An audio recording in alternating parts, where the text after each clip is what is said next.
Chers frères et sœurs, donc nous continuons les appels, j'allais dire du pied, les appels très forts de Jésus pour entrer dans sa miséricorde. Vous vous souvenez l'évangile de dimanche dernier et l'homélie de Monseigneur Le Gall sur le pardon gratuit à fond perdu. Jusqu'à combien dois-je pardonner, pas jusqu'à 7 fois, mais jusqu'à 70 fois 7 fois. Jésus continue de nous faire entrer dans sa miséricorde qui n'a pas de limite. À travers cet évangile donc, que nous connaissons bien, l'évangile des ouvriers de la 11e heure. Alors avant d'entrer, pour mieux comprendre l'évangile de la 11e heure, qui, quand on le regarde à première distance, peut nous révolter, parce qu'après, d'une certaine manière, Jésus est assez injuste. On va voir s'il l'est vraiment. Vous connaissez la réponse. On va commencer d'abord par la première lecture. Parce que ces lectures, justement, nous aident à entrer dans une meilleure compréhension de l'Évangile. Mes pensées ne sont pas vos pensées, du prophète Isaïe. Le prophète Isaïe insiste sur une distance infinie entre Dieu et nous. Dieu n'est pas mon copain, en gros, on dirait ça comme ça aujourd'hui. Dieu n'est pas mon pote. Dieu, il n'a rien à voir avec moi, d'une certaine manière. Hein. Il est le tout autre. Il est Dieu et moi je ne le suis pas, et vous non plus. Voyez, donc il y a quelque chose, il y a une distance incroyable. Dans le livre de l'Exode, les 40 ans du peuple hébreu dans le désert a eu pour but notamment pour Dieu de rappeler sa transcendance. Dieu procède comme ça, il rappelle d'abord qu'il est le tout autre, et ensuite, étape numéro 2, il va se présenter à nous comme notre ami. Je ne vous avais plus serviteur, mais ami. Mais pour comprendre que Dieu est mon ami, il faut quand même d'abord se rappeler que je ne suis pas Dieu et que Dieu n'est pas moi. C'est vraiment de la théologie très basique mais on a du mal à vraiment l'intégrer parfois. Vous voyez, l'amitié de Dieu est d'autant plus belle que je réalise qu'il est le tout autre. C'est pour ça qu'on peut dire aussi d'une certaine manière, pour vous qui êtes parents, qu'une vraie paternité, une vraie maternité s'achève dans l'amitié. Mais si je n'entre pas d'abord dans la paternité, c'est celui qui m'a donné la vie, celle qui m'a donné la vie, il y a une vraie distance entre eux et moi. Pas une distance où on est loin, mais une distance où je reçois tous deux d'une certaine manière. Eh bien, je ne pourrais pas rentrer dans une véritable amitié qui respecte la véritable paternité et la maternité. Vous voyez, les prêtres qui se la jouent copain, eh bien, ça ne marche pas, vous voyez. Je pourrais être vraiment l'ami de mes paroissiens. Nous pourrons vraiment être vos amis si nous pouvons déjà, en premier, nous présenter à vous comme vos frères et vos pères. Sinon, il y a quelque chose de pas juste. Alors, c'est l'un des objets de cette première lecture. Dieu est le tout autre, et il est tellement le tout autre qu'il est tout proche. Et donc, le prophète Isaïe dit, Dieu est riche en miséricorde, riche en pardon. Autant le ciel est élevé au-dessus de la terre, autant mes chemins sont élevés au-dessus de vos chemins, et mes pensées au-dessus de vos pensées. Le prophète Isaïe répète, Dieu répète, mes pensées ne sont pas les vôtres. Il est bon de se rappeler effectivement qu'on ne peut pas accéder comme ça à la pensée de Dieu. Vous voyez, l'Esprit Saint m'a dit que, je sais ce qu'il veut pour toi, prudence. Vous voyez, prudence. Je parlais l'autre jour là, à un groupe du livre de Don Dismas de Lassus, vous savez, le prieur de la Grande Chartreuse, le grand patron de tous les Chartreux, qui a sorti un livre que je vous encourage d'ailleurs tous à lire, sur les abus spirituels dans l'Église. Je pense que c'est un manuel qui restera des décennies dans les bibliothèques et de formation des séminaires notamment, mais de formation au mariage aussi, je pense. Et il dit, moi, comme prieur de la Grande Chartreuse, c'est comme le big boss, eh ben, quand je décide quelque chose, je tâtonne, je consulte, je demande, je me fais aider, et à la fin, que voulez-vous, il faut bien que je choisisse, parce que c'est ma mission, mais je n'ai pas la prétention de dire que c'est la parole de Dieu. C'est quand même assez intéressant de voir que, à sa manière, le prieur de la Grande Chartreuse dit, les pensées de Dieu ne sont pas mes pensées. On essaye d'y rentrer petit à petit, mais le prophète Isaïe nous demande de rester très humble. Pas possible de mettre la main sur Dieu. Le péché originel a consisté à mettre la main sur la connaissance du bien et du mal. La connaissance du bien et du mal, elle se reçoit. Et pour nous, notamment, par le ministère de l'Église. C'est pas moi qui vais décider les frontières du bien et du mal. Et donc, le prophète Isaïe nous répète cette vérité fondamentale. Alors, il va plus loin et il dit, en fait, les pensées de Dieu sont tellement différentes que nos pensées, qu'en fait, c'est parce que Dieu est riche en pardon. Donc c'est pas Dieu est le tout autre, mais il est riche en pardon. C'est Dieu est le tout autre, car Dieu est riche en pardon. Vous verrez le fossé énorme entre Dieu et nous, à la richesse de sa miséricorde pour nous. C'est en ça qu'en fait que Dieu est si différent de nous. C'est que nous, on est, enfin peut-être pas vous, mais en tout cas moi, parfois je suis tenté d'être radin un peu en miséricorde. Pas quand je confesse, parce que moi je donne, les prêtres donnent tout ce qu'il faut, mais on est parfois un petit peu chiche. Et le prophète Isaïe dit, mais en fait Dieu est grand en miséricorde. Et c'est en ça qu'il est tout différent de nous. C'est en ça que ses pensées ne sont pas nos pensées. Du coup, c'est un appel à nouveau musclé, comme nous l'avons entendu dimanche dernier dans l'Évangile, à entrer dans la miséricorde de Dieu et à vivre de son pardon. Le pardon de Dieu n'a pas de limite. Il n'y a aucun péché qui puisse épuiser la miséricorde de Dieu. Il n'y a aucune situation où vous pouvez vous dire, c'est fichu, Dieu ne peut plus rien pour moi. Même si ça fait 200 fois que vous vous confessez du même péché, c'est pas grave. Retournez une 201e fois. Vous voyez, combien de douches vous avez pris dans votre vie? Vous reprenez tous les jours, j'espère, une douche. Vous savez qu'outre-Atlantique, les gens disent que les Français sont des porcs et ne prennent pas de douche tous les jours. J'ai jamais compris. La crasse ne change pas tous les jours. Et ne vous inquiétez pas si vous n'avez pas des nouveaux péchés à dire. C'est la logique de la vie qui fait que, on se salit, on retombe et on repart. Mais il ne faut jamais qu'on désespère de cette miséricorde de Dieu. Le démon veut nous faire désespérer de cette miséricorde de Dieu. Il veut vous trouver des arguties très alambiquées pour vous faire croire que soit vous êtes trop nul, soit vous êtes trop bon pour mériter d'aller retourner vous confesser. Si vous étiez confessé, je sais pas, je me suis confessé il y a 2 semaines, pas la peine d'y retourner. Vous pouvez y retourner. Vous voyez ? Alors, donc Dieu est riche en miséricorde. Alors pour nous aussi, c'est un appel à vivre de ce pardon. Et notamment à demander pardon. Il faut qu'on puisse demander pardon. Alors, c'est pas possible pour nous d'être des missionnaires, d'être des évangélisateurs, d'être des paroissiens, d'être des serviteurs du Christ, d'être des suiveurs de Jésus, si on ne sait pas se demander pardon les uns les autres. Et c'est là que nous verrons, je pense que c'est l'un des critères essentiels pour discerner si l'évangile a été intégré un peu plus en moi ou pas. Il y a des gens qui ne demandent jamais pardon. Et puis il y a des gens qui ont du mal à les accepter. J'ai le souvenir d'un couple de fiancés que je préparais au mariage à Saint-Nizier, mais il y a très très très très longtemps.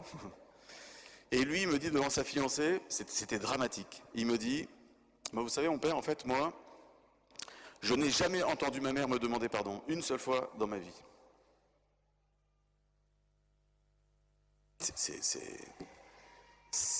C'est flippant. J'étais très mal devant lui, elle était très mal pour lui aussi. On était tous très mal dans la salle. Et j'ai jamais entendu mon père ou ma mère demander pardon. Bon, alors, si jamais vous vous sentez là-dedans, il n'est jamais trop tard, parce que Dieu est riche en miséricorde. Mais cette demande de pardon, elle est nécessaire. Et puis il faut qu'on la verbalise. Je te demande pardon, pas en général. Alors d'abord, on ne s'excuse pas. Vous voyez, parce que si vous dites je m'excuse, vous attribuez à vous-même une excuse.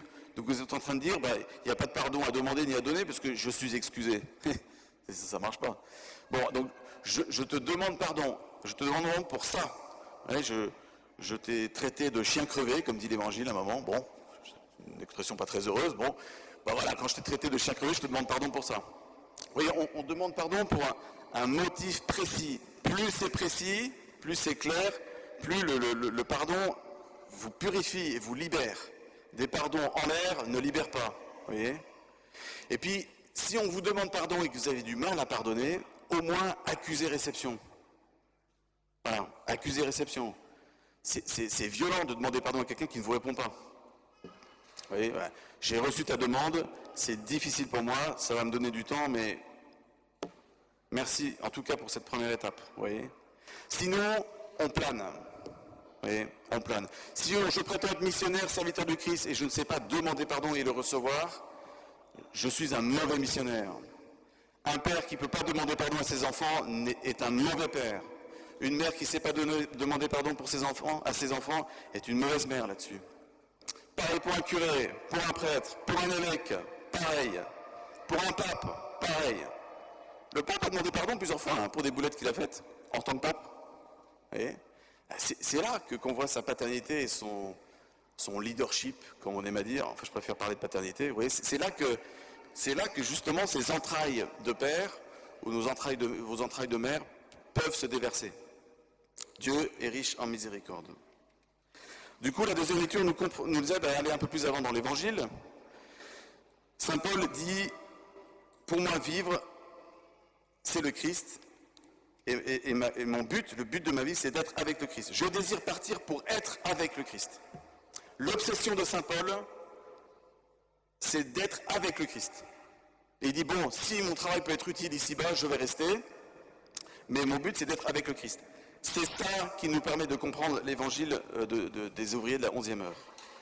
Parce que les ouvriers qui ont été recrutés par le maître du domaine, donc ils sont recrutés le premier à 5 heures, puis ensuite 7 heures, 9 heures, 11 heures, etc. Le maître du domaine s'était mis d'accord pour un certain salaire juste, dit l'évangile. Et ensuite, il constate qu'il y en a d'autres qui ne sont pas embauchés. Comme dans une paroisse, il y en a qui ont servi très tôt, et puis après, il y en a qu'on découvre, ils n'ont pas été embauchés. Ça fait 5 ans, 10 ans qu'ils sont à la paroisse, et ils ne sont toujours pas embauchés. Vous voyez, c'est l'évangile d'aujourd'hui. Alors, le salaire est le même pour tout le monde. Je répète, le salaire est le même pour tout le monde. Il y a de la place pour tout le monde dans l'Église de Dieu. Vous voyez, c'est comme ce qu'avait dit Benoît XVI sur l'évangile des filets, de la pêche miraculeuse avec les 153 poissons. Et Benoît XVI dit, il y a de la place pour tout le monde dans le filet de l'Église. Vous voyez ? Il n'y a pas de classe. Il n'y a pas la business class et la classe éco. Vous voyez ? Il n'y a pas les meilleurs parce qu'ils sont là depuis 15 ans ou ils ont fait 10 services et puis les autres qui sont moins bons. On a des étapes différentes, on a une marche différente, on a une maturité spirituelle différente et c'est normal, d'une certaine manière, heureusement, sinon la vie serait morose. Mais il y a de la place pour tout le monde. Tout le monde est appelé à servir, à être recruté par le maître du domaine. Et même si je me réveille 2 minutes avant la fin de la journée, eh ben c'est pas grave, on recevra tous le même salaire. C'est ça qui nous embête un petit peu parfois, mais c'est le cœur de l'évangile de dire qu'en fait, la miséricorde de Dieu, elle est pour tout le monde. Même si je suis recruté 30 secondes avant d'aller au paradis comme le bon larron. Le bon larron, lui, c'est vraiment l'ouvrier de la dernière minute. Lui, c'est même pas la 11e heure, c'est vraiment last minute.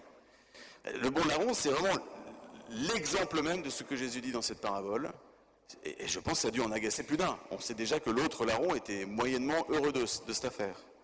C'est important pour nous de bien réaliser que le Seigneur nous appelle à rentrer humblement à son service, que ce n'est pas par mes services que je vais acheter la miséricorde de Dieu, ce n'est pas par mes services que je mériterai plus de miséricorde que d'autres, et que le service par définition doit être gratuit, que ta main droite oublie ce que ta main gauche a donné. C'est difficile pour nous. Nous, on est tenté de compter. On est tenté de dire, attends Seigneur quand même, je suis de la communauté bidule, je suis de la paroisse machin, j'ai fait tant de services depuis 30 ans, je mérite quand même un peu de reconnaissance. Eh ben non, voilà, c'est comme ça. C'est ce que dit le Seigneur. Hein. Tu as donné, le Seigneur va te reprendre et béni soit le Seigneur. Et quand on prend un service, il faut penser déjà au moment où on le quittera. Oui, j'étais installé que la semaine dernière. Je ne pense pas tous les jours au moment où je vais partir. Mais j'y ai pensé quand même, le jour où j'ai reçu ma charge. Un jour, je la rendrai. Les curés passent, les paroissiens demeurent. Vous voyez ? On n'est pas essentiel. C'est important qu'il y en ait, mais on est non indispensable. Et comme vous le savez, le cimetière est rempli de gens non indispensables. Alors, dernier mot du coup pour l'évangile, pour mieux comprendre l'évangile. Comment ça se passe ? Si j'entre dans une logique de justice distributive, si je pense que cet évangile parle de la doctrine sociale de l'Église, alors c'est très injuste. Parce que le travailleur mérite son salaire. Oui, c'est normal. En fait, une parabole n'a pas pour but d'expliquer tout le mystère chrétien. Ici, le point de mire de l'évangile n'est pas de nous parler de la justice, de la doctrine sociale de l'Église. C'est de nous faire entrer dans la clé du service et de l'amour. Celui qui veut servir Dieu ou le Christ dans la mission de l'Église en espérant recevoir quelque chose en retour sera très déçu.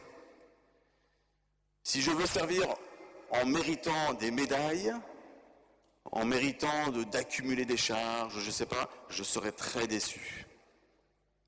Par contre, si j'entre au service du Christ parce que je veux être avec lui, comme dit saint Paul, vous vous souvenez de la deuxième lecture, mon but c'est d'être avec le Christ.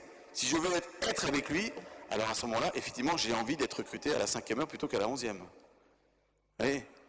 Si je vis ça comme un labeur pénible de travailleur et j'ai envie de réduire, de travailler le moins d'heures possible par semaine, alors effectivement, il vaut mieux être embauché à la 11e heure.